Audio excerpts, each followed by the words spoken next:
എല്ലാവർക്കും ഒരു നല്ല ദിവസം ആശംസിക്കുന്നു. ഇന്ന് ഞാനിവിടെ നല്ല പഴുത്ത പപ്പായ കൊണ്ട് അല്ലെങ്കിൽ ഓമയ്ക്ക കൊണ്ട് ഒരു വിഭവമാണ് ഉണ്ടാക്കുന്നത്. നമുക്ക് കണ്ടു നോക്കാം എങ്ങനെയാണെന്ന്. ആദ്യമായിട്ട് ഞാൻ ഓമയ്ക്ക തൊലി ചെത്തി എടുത്ത് കഷ്ണങ്ങളാക്കി വെച്ചിട്ടുണ്ട്. അത് ഞാൻ ഒരു മിക്സിയിലേക്ക് ഇടുകയാണ്.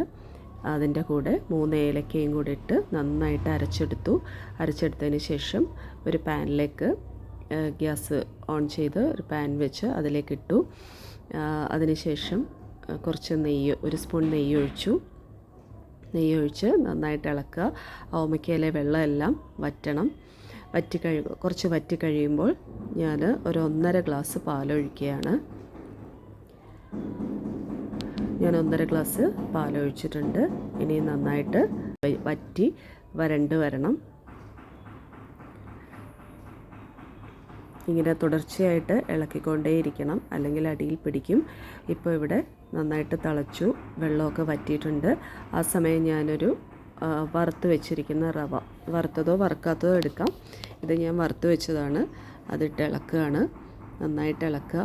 അതിനിടയ്ക്ക് ഞാൻ 2 സ്പൂൺ നെയ്യ് ഒഴിച്ചിട്ടുണ്ടായിരുന്നു. അങ്ങനെ ഇടയ്ക്കിടയ്ക്ക് ഓരോ സ്പൂൺ ഒഴിച്ച് കൊടുക്കണം. ഇവിടെ ഞാൻ 1/2 ഗ്ലാസ് പഞ്ചസാര ഇടുകയാണ്. എന്നിട്ട് നന്നായിട്ട് ഇളക്കി ഞാനൊന്ന് ടേസ്റ്റ് നോക്കിക്കഴിഞ്ഞപ്പോൾ മധുരം കുറവാണെന്ന് തോന്നി. ഞാൻ ഒരു 1/2 ഗ്ലാസും കൂടി ഇട്ടു. അപ്പോൾ ടോട്ടൽ 1 ഗ്ലാസ് പഞ്ചസാര ഇട്ടു. 1/2 ഗ്ലാസ് റവയ്ക്ക് 1 ഗ്ലാസ് പഞ്ചസാര ഇട്ടിട്ടുണ്ട് ഇപ്പോൾ. എന്നിട്ട് ഇങ്ങനെ നന്നായിട്ട് വളരെ ക്ഷമയോടെ തന്നെ ഇളക്കിക്കൊണ്ടിരിക്കണം. ഞാൻ വീണ്ടും 1 സ്പൂൺ നെയ്യ് ഒഴിച്ചു. ഈ നെയ്യ് ഒഴിച്ച് കൊടുക്കുന്നതുകൊണ്ട് അടിയിൽ പിടിക്കാതിരിക്കും. നന്നായിട്ട് കൈവിടാതെ ഇളക്കിക്കൊണ്ടിരിക്കണം.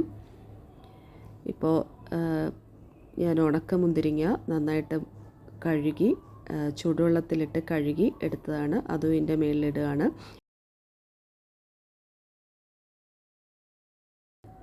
ഇപ്പോൾ ഇവിടെ വെള്ളമെല്ലാം വറ്റിയിട്ടുണ്ട്. പാത്രത്തിൽ നിന്ന് വിട്ട് വരുന്ന പരുവായിട്ടുണ്ട്.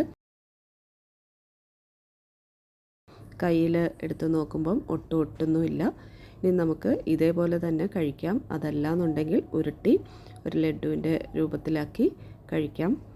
ഉണക്കമുന്തിരിങ്ങയ്ക്ക് പകരമായിട്ട് നമുക്ക് കാഷ്യോ ബദാമോ എന്ത് വേണേലും ഇതിൻ്റെ കൂടെ ചേർക്കാം. അപ്പോൾ വളരെ സ്വാദിഷ്ടമായ പപ്പായ അല്ലെങ്കിൽ ഓമയ്ക്ക ലഡു റെഡി ആയിട്ടുണ്ട്. എല്ലാവരും ഉണ്ടാക്കി നോക്കുക. അഭിപ്രായം പറയുക, കമൻറ്റിലൂടെ ഷെയർ ചെയ്യുക. സബ്സ്ക്രൈബ് ചെയ്യാതെ കാണുന്നവരുണ്ടെങ്കിൽ സബ്സ്ക്രൈബ് ചെയ്യുക. Okay, thank you.